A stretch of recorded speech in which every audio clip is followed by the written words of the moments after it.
இன்றே டவுன்லோட் செய்து உங்கள் ஃபேவரட் ஷோக்களை என்ஜாய் பண்ணுங்க.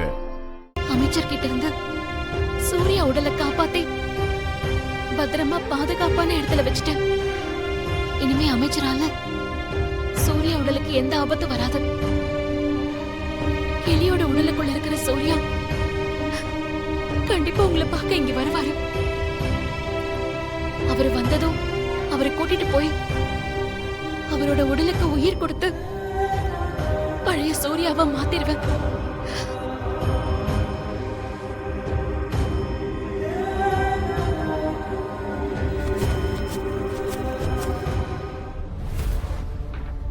வீட்டுக்கு போனாலும் நாகஜோதி அங்க இருக்கா.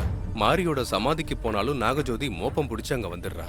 போலீஸ் ஸ்டேஷன் போனாலும் துர்காவை அங்க பார்க்க முடியல. என்ன பண்றது? நான் எப்படி துர்காவை சந்திச்சு நான் தான் சூர்யான்னு அவகிட்ட சொல்றது?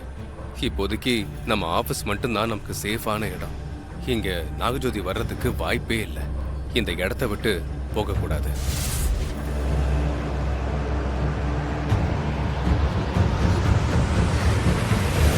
இவ்வளவு நேரம் ஆகியும் ஏன் சூர்யா இன்னும் வரல?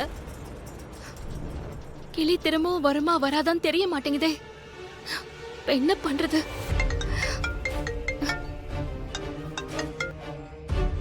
சொல்லுமா. துர்கா, கொஞ்சம் வீட்டுக்கு வரியாமா? உங்ககிட்ட ஒரு முக்கியமான விஷயம் பேசணும். சரிம்மா, வந்துடுறேன். ஏய் துர்கா, ஏன் நல்லா இருக்க? என்னாச்சு? ஒன்னும் இல்ல ஹாசினி.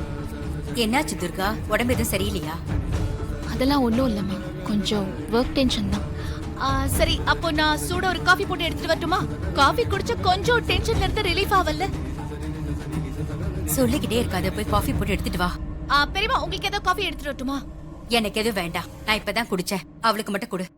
சரி. துர்கா, நீ மேல போ, நான் காஃபி எடுத்துட்டு வரேன்.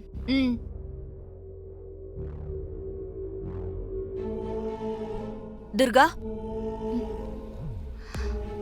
அம்மா,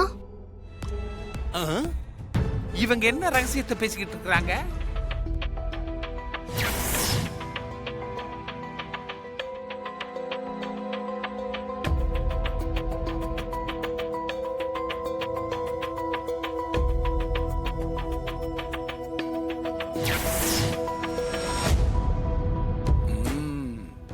அதான் தாலி பாக்கியத்துக்காக அந்த அம்மா செஞ்ச பரிகாரத்தை நீயும் பண்ணா மாப்பிளைக்கு இப்ப ஏற்பட்டிருக்கிற ஆபத்துல இருந்து அவர் கண்டிப்பா மீண்டு வந்துருவாருன்னு என் மனசுக்கு தோணுச்சு துர்கா.